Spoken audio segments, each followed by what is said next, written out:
अज़ीज़ी नाज़रीन, आप सब की खिदमत में हमारा आदाब अर्ज़ है। हम आप सब का यूपी उर्दू एकेडमी के इस अहम और दिलचस्प प्रोग्राम आओ उर्दू सीखे में तहे दिल से खैर मक़दम करते हैं, इस्तक़बाल करते हैं, स्वागत करते हैं।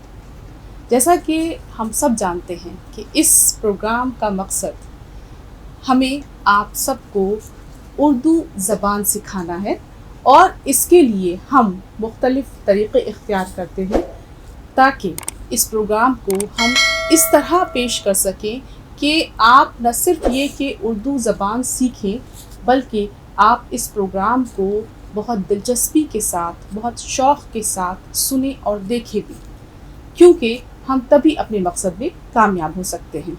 और इस सिलसिले में सबसे अहम चीज़ है आपका रिस्पॉन्स आना, यानी आपके सवालात, कि चाहे वो हमारे कमेंट बॉक्स में आए या मोबाइल के ज़रिए से हमारे पास आएँ, लेकिन अगर आपके सवालात हमारे पास आते हैं तो ये हमारी कामयाबी की दलील इसलिए है कि हमें ये एहसास होता है कि आप लोग हमारा प्रोग्राम देख रहे हैं, सुन रहे हैं।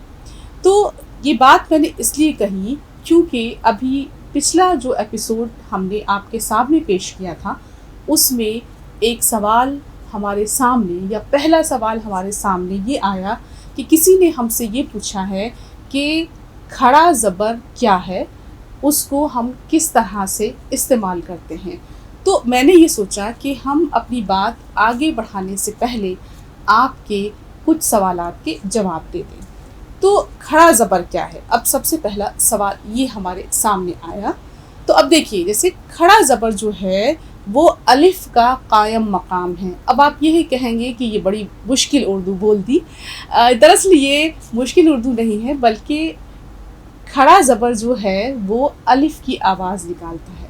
होता क्या है कि बाज़ जगह जब हम अलिफ़ नहीं लगा पाते हैं या किसी वजह से नहीं लगाते हैं, मसलन हो सकता है कि हम कुछ लिखने जा रहे हैं और वहाँ बीच में अलिफ़ नहीं आ सकता है, तो हम वहाँ खड़े ज़बर का इस्तेमाल करते हैं। जैसे मिसाल के तौर पर पहले आप इसकी आवाज़ देखिए, जैसे अलिफ़ ज़बर आ, तो मद भी हम लगाते हैं और खड़ा ज़बर भी लगाते हैं।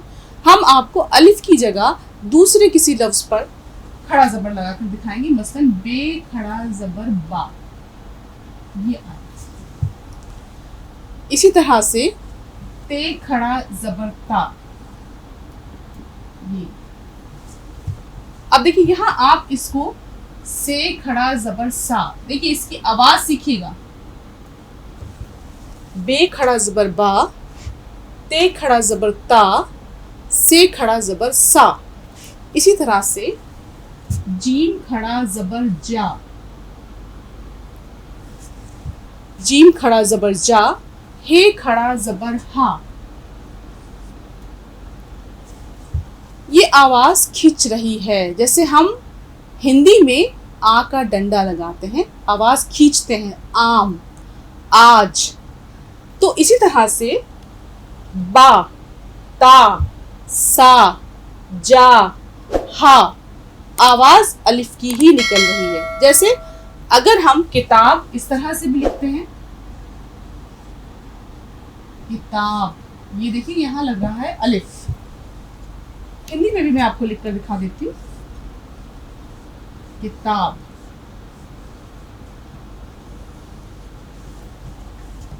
लेकिन अगर हम खड़े ज़बर का इस्तेमाल करेंगे तो हम इस तरह से भी लिख सकते हैं, किताब। अच्छा, ये तो हुआ खड़ा ज़बर, यानी जब हम किसी भी हर्फ के ऊपर खड़ा ज़बर लगाते हैं तो वो अलिफ़ की आवाज़ निकालता है, यानी आवाज़ खिंचती है। इसी तरह से ज़ेर होता है, खड़ा ज़ेर,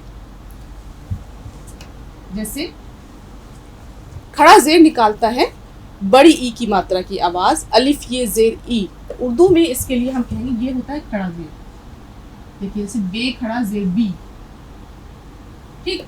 अब ये आवाज़ निकाल रहा है ये की, बे खड़ा ज़ेर बी। इसी तरह से अगर हम ते के नीचे लगाएंगे तो ते खड़ा ज़ेर ती, इसी तरह से मसलन हम अगर मान लीजिए कोई नाम लिखते हैं, हम लिखते हैं इब्राहिम, हमने एक नाम लिखा इब्राहिम, तो हम इसके नीचे खड़ा जेर लगा देते हैं इब्राहिम। तो ये जो हम आवाज को खींचते हैं, ये की आवाज निकलती है ई या बड़ी ई की आवाज निकलती है। इसी तरह से उल्टा पेश भी होता है, ये उल्टा पेश, इसकी आवाज भी खींच कर निकाली जाती है। मसलन अली वाव पेश ऊ, अगर हम ये लिख रहे हैं तो वाव लगाते हैं तो आवाज जो है उसमें हम छोटा पेश लगाते हैं, ये वाला पेश लगा देते हैं अली वाव पेश ऊ। लेकिन अगर हम किसी भी हर्फ के ऊपर उल्टा पेश लगाएंगे तो आवाज उसी तरह से खींचेगी। ये देखिए ऊ, मसलन हम लिखते हैं एक लफ्ज अगर हम लिखते हैं जीम वाव पेश जू, तो जीम वाव पेश जू, वाव अगर हमने लगाया है तो वाव की आवाज से ये खिंच रही है आवाज। लेकिन अगर हमने इस पर उल्टा पेश लगा दिया, मसलन हमने लाम पे लगाया लाम उल्टा पेश लू, तो आवाज खींचेगी, यानी ये आवाज जो है वो खींच के निकाली जाएगी। और ये जीम वाव पेश जू अगर ये वाला है तो इस पे जज़म के साथ ये वाला पेश लग जाएगा। तो इस तरह से जो हम लिखते हैं, हम लिखते वक्त अपनी तहरीर को खूबसूरत बनाने के लिए या जहाँ जिस तरह के हर्फ पर या जिस तरह के पेश या ज़बर या किसी भी अलिफ की मात्रा के साथ कुछ भी आवश्यकता होती है या ज़रूरत होती है, मसलन अगर हम कहीं पर लिखना चाहते हैं आम, तो अब आम में हम मद लगाते हैं, अलिफ मद ज़बर आ मीम साकिन आम। हिंदी में हम लिखते हैं आ पे हम लगा देते हैं आ का डंडा, ये हुआ आम। तो देखिए यहाँ पे ये आवाज खिंच गई अलिफ मद ज़बर आ मीम साकिन आम।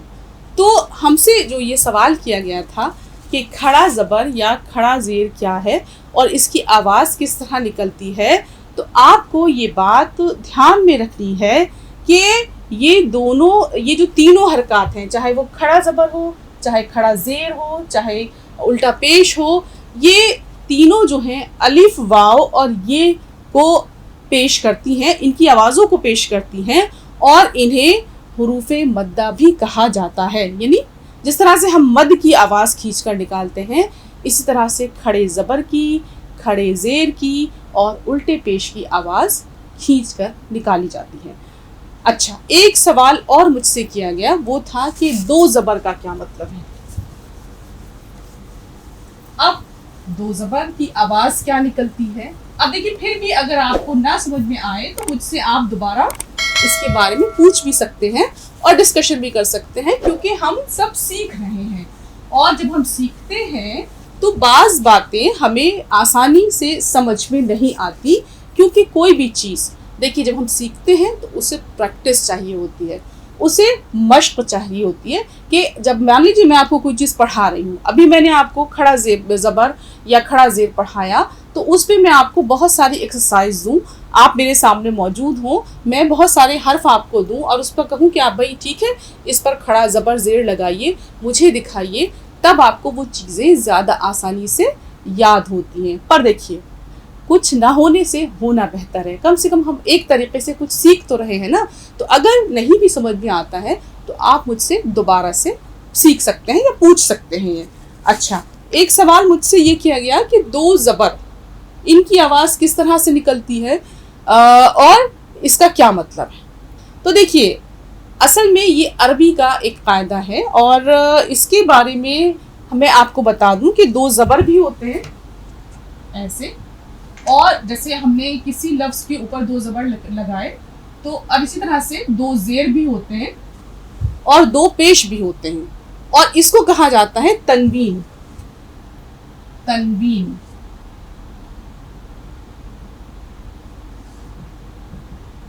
दो ज़बर, दो ज़ेर, दो पेश को अरबी में तनवीन कहा जाता है। देखिए, अब मैं यहाँ लिख देती हूँ हिंदी में ताकि आपको इसका उच्चारण आ जाए, तनवीन। और ये जो दो ज़बर दो ज़ेर पेश मिलकर जो तनवीन बनती है, तो उसका मतलब होता है कि जहाँ पर भी दो ज़बर लगे हों, चाहे दो पेश लगे हों और चाहे दो ज़ेर लगे हों, ये नून की आवाज़ें निकालेंगे। जैसे अगर हम लिखते हैं अलिफ दो ज़बर अन, तो अब देखिए यहाँ कहीं नून नहीं लगाए, लेकिन हम जब दो ज़बर लगा देते हैं तो इसका मतलब है कि ये दो ज़बर जो हैं वो नून की आवाज़ निकालेंगे। तो अलिफ दो ज़बर अन, बे दो ज़बर बन। कोशिश कीजिए कि आप मेरे साथ इसको दोहराएं।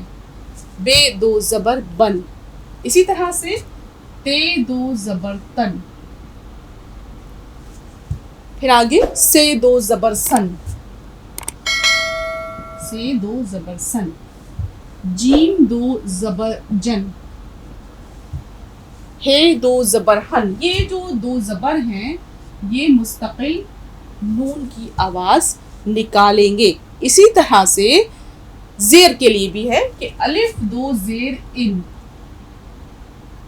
बे दो ज़ेर बिन, ते दो ज़ेर तिन, से दो ज़ेर सिन, जीम दो ज़ेर जिन, हे दो ज़ेर हिन। तो देखिए अन, बन, तन, सन, जन, हन। इसी तरह से इन, बिन, तिन, सिन, जिन, हिन। ये आपको याद क्या रखना है कि जहाँ दो ज़बर लगे, जहाँ दो ज़ेर लगे, वहाँ दो ज़बर या ज़ेर कोई भी हो वो नून की आवाज़ निकालेंगे। उसमें आपको आ की आवाज़ नहीं निकालनी है। अगर आप सिंगल ज़बर लगाते हैं तो वो अ की आवाज़ निकालता है, जैसे अलिफ बे ज़बर अब, ठीक, ते बे ज़बर तब, सीन बे ज़बर सब।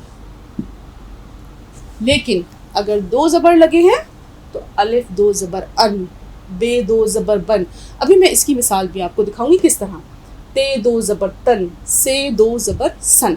अच्छा, अब आइए दो पेश पर, गौर कीजिएगा। अलिफ दो पेश उन।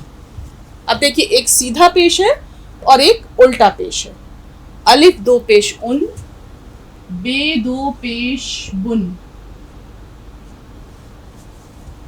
ते दो पेश तुन,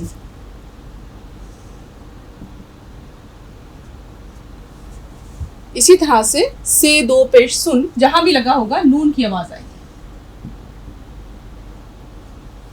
जीम दो पेश जुन।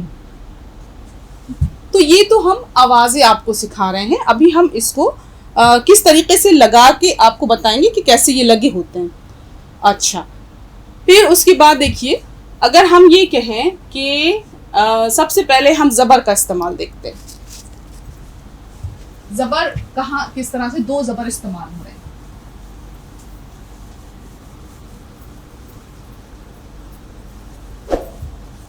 एक जुमला बोलते हैं, मैंने कहा तुम फौरन घर आओ।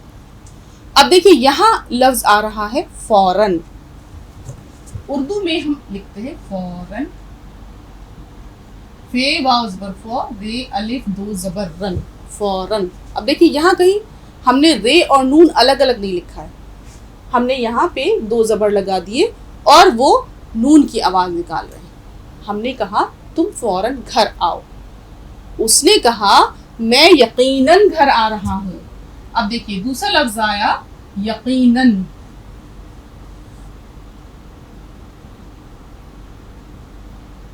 यहां हमने दो ज़बर, तो नून दो ज़बर नन, रे दो ज़बर रन। यहाँ अलिफ की आवाज़ नहीं निकलेगी, अलिफ साइलेंट है, यहाँ भी अलिफ चुप है, खामोश है। तो फे वाव दो ज़बर फौ, रे अलिफ दो ज़बर रन, फौरन, यकीनन।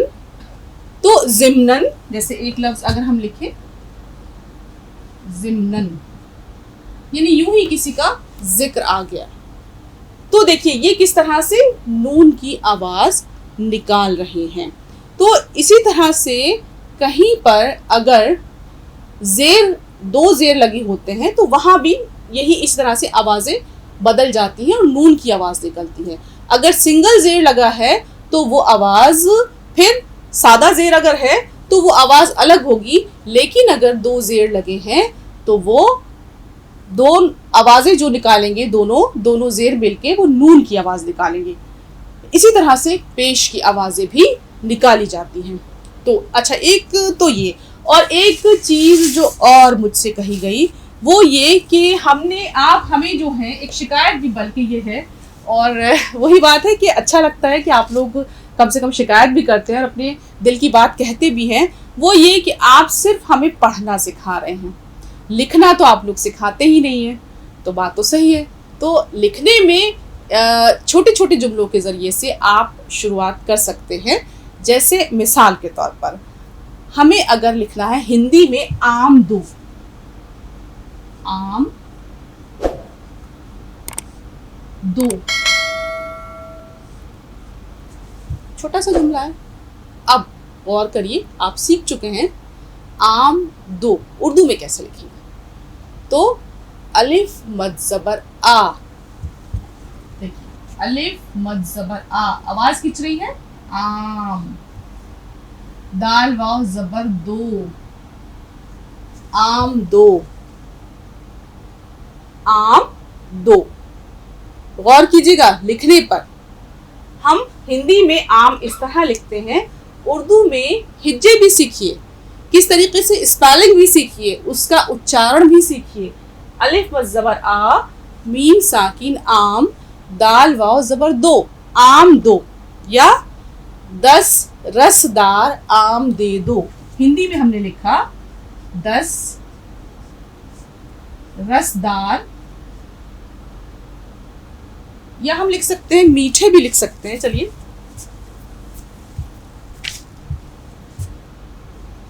10 मीठे आम दो। उर्दू में देखिए, हिज्जे कीजिएगा, दाल सीन ज़बर 10, ठीक।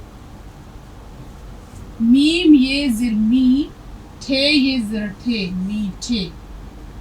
मीठे आपके लिए थोड़ा सा मुश्किल लफ्ज़ है। 10 मीठे, देखिए मीम ये ज़िरमी, ठे ये ज़रठे, मीठे आम दो। ये मीठे मैंने इसलिए लिखा ताकि मैं आपको ये बता पाऊँ कि इसमें कौन कौन से हर्फ जुड़े हुए हैं। तो इसीलिए अब हम इसको मीठे को तोड़ते हुए देखें। मीठे, मीम प्लस ये प्लस टे प्लस दो चश्मी है और प्लस बड़ी ये, मीठे। आपको आपके इससे पहले टीचर्स ने सिखाया होगा जब आप लोग पढ़ रहे थे अल्फ़ाबेट, और अल्फ़ाबेट को किस तरह से उर्दू में कट करके लिखा जाता है, आधा करके लिखा जाता है या मुख्तसर करके लिखा जाता है, किस तरह से उनको जोड़ा जाता है। वहाँ आपने बहुत कुछ सीखा होगा। चलिए, अगर नहीं भी याद है तो हम देखते हैं। अब हम यहाँ मीम को इतना लेंगे, ये के लिए हम ये को नहीं लेते हैं बल्कि इसके नुक्ते डॉट्स लगाए जाते हैं, दो। ये के लिए देखिए मीम ये ज़ेर मीम, अच्छा हे, टे और हे मिलकर बनता है, ये भी आप पढ़ चुके हैं। और मैं फिर आपसे बार बार कहती हूँ कि अगर कोई चीज़, चाहे वो मैं हूँ या कोई भी टीचर हो, अगर आपको नहीं समझ में आती है तो प्लीज़ बार बार पूछिए, क्योंकि हम यहाँ हैं ही इसलिए कि हम आपकी कोई भी क्यूरियोसिटी अगर है, आपको कोई भी तजस्सुस है या कोई भी क्वेश्चन या सवाल आपके दिमाग में है, तो हम उसका जवाब दे सकें। तो अब देखिए किस तरह हम इनको शॉर्ट कर रहे हैं। ये देखिएगा मीठी, मुझे दिखाना आपको लिखना सिखाना है और मकसद यही है कि मीठे आप लिखना सीख जाएं। तो देखिए मीम को हमने छोटा किया, मीम, ठीक। अभी ये रफ है, मीम फिर ये, फिर देखिए टे और हे मिलके बनता है थे, फिर उसके बाद हम इसमें बड़ी ये जोड़ देते हैं। तो मीम ये के दो नुक्ते, मीम ये ज़ेर मी, और मैंने इसीलिए इतना साफ लिखा है ठे ये ज़ेर ठे, मीठे। फिर देखिए अगर हम इसको अच्छे से लिखना चाहते हैं, एकदम से लिखेंगे तो मीम ये ज़ेर मीठे, ये ज़ेर ठे मीठे, मीठे। आप हिंदी में देख ही रहे हैं मीठे। तो 10 मीठे आम दो।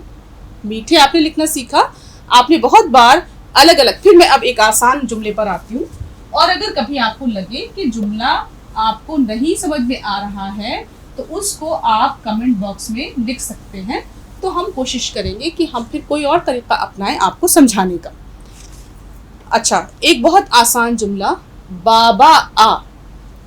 अब देखिए हिंदी में हमने लिखा बा आ का डंडा बा आ का डंडा बा, आ बाबा, और फिर आ, बाबा आ। अब उर्दू में सवाल ये कि कैसे लिखें, क्या क्या आएगा। बे के साथ क्या जुड़ रहा है, अलिफ। हमने सीखा था कि हम बे को शॉर्ट करके अलिफ के साथ लाएंगे। बे का ये सिंबल बना, इस सिंबल को हम अलिफ के साथ हमने मिलाया। देखिए अभी मैं क्योंकि अलग अलग थी फिर लिखूं, बे अलिफ जबर बा, फिर इसी तरह से बे अलिफ जबर बा। अब देखिए फिर साफ करके लिख रही हूँ। अभी तो मैंने आपको दिखाया कि बे क्योंकि इतनी होती है और हमने इसको ऐसे कट किया और उसमें हमने प्लस अलिफ। तो देखिए अब देखिएगा गौर से, देखिए छोटा सा बे का ये शोशा कहलाता है, ये लिया हमने, बे अलिफ जबर बा, बे अलिफ जबर बा, बाबा। ठीक, अलिफ मद जबर आ, बाबा आ, ये। तो देखिए बाबा आ हिंदी में ऐसे लिखा, उर्दू में ऐसा लिखा, इस तरह से लिखा। फिर इसी तरीके से एक और जुमला हम लिखते हैं जिसमें बिल्कुल अलग अलग हरफे ज्यादातर, दादी को नान दे दो। अब देखिए पहले मैं इसीलिए इसको हिंदी में लिखती हूँ ताकि आप पढ़ सकें, हालांकि इतना आसान है कि आप उर्दू में भी पढ़ लेंगे। दादी को नान यानी रोटी दे दो।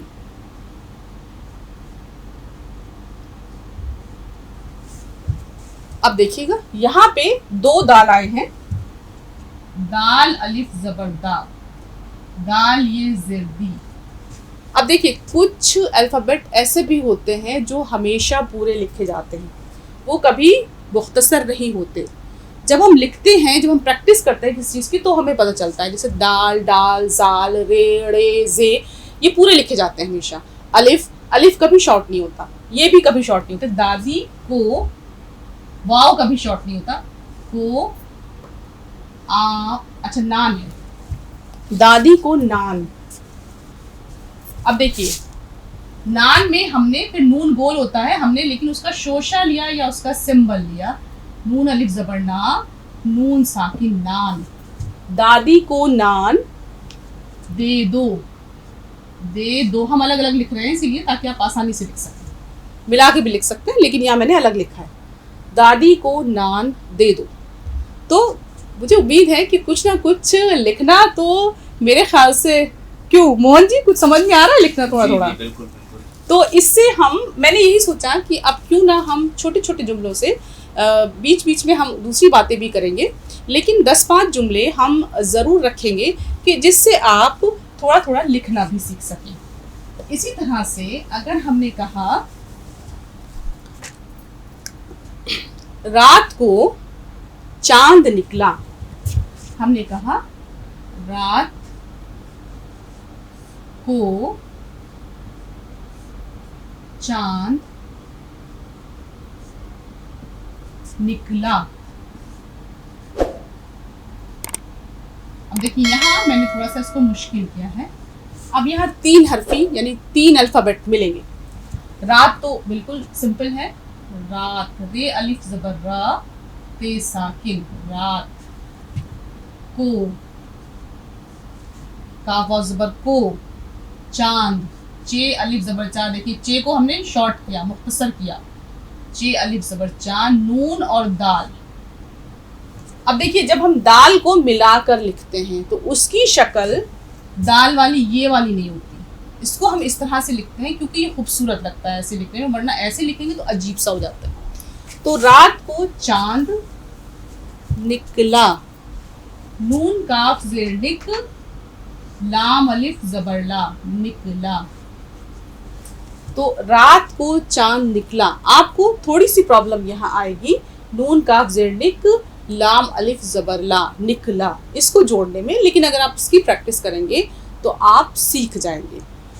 तो ये जो है इस तरह से ये हर्फ हैं कि जिनको आप अगर बार बार याद करेंगे कि काफ किस तरह से कई शक्लों में मुख्तसर होता है, कई शक्लों में इसको शॉर्ट किया जाता है, कहीं पे बीच में इसकी शक्ल ये होती है, कहीं पे कुछ और होती है, जैसे को में देखिए काफ की शक्ल अलग है। तो बाज़ जगह अलग अलग शक्लों में काफ हमें नज़र आता है, तो उसका ख्याल हमें लिखते वक्त रखना पड़ता है। चलिए, ये तो हुआ, अब कुछ लिखने की प्रैक्टिस हुई और आप जो है इन जुमलों को बार बार लिख कर देखेंगे। अब हमने एक चीज़ ये भी सोची कि क्यों ना हम कुछ हिंदी लफ्ज़ों की आपको उर्दू भी बताते चलें, जैसे न्यायालय। तो न्यायालय को उर्दू में क्या कहते हैं? न्यायालय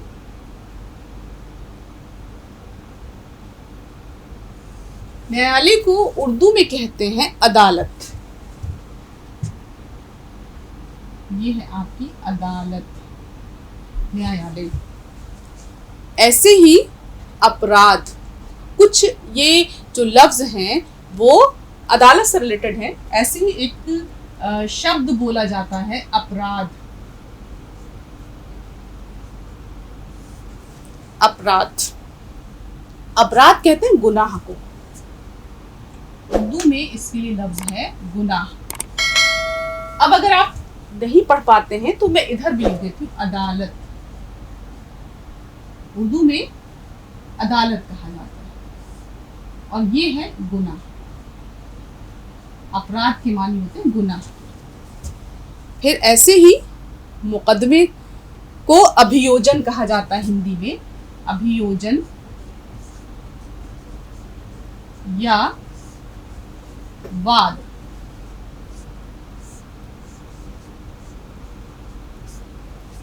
उर्दू में इसके लिए लफ्ज है मुकदमा। ये मैं लिख देती हूँ हिंदी में भी, आप छोटा का या पूरा का ये आप देख लीजिएगा। मुकदमा, काफ हम उसमें बिंदी जरूर लगाएंगे, काफ है मुकदमा। अच्छा, इसी तरह से साक्षी, कहते हैं ना कि इस चीज़ का ये किसी भी कोई मुकदमा है अगर, तो हम कहते हैं कि फला शख्स इसका साक्षी है, यानी इसका गवाह है।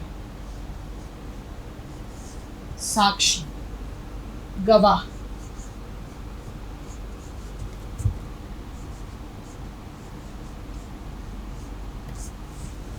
याद रखिएगा, इसको याद कर लेना है। अच्छा, इसी तरह से एक लफ्ज आता है खारिज, यानी किसी चीज़ को बाहर कर देना।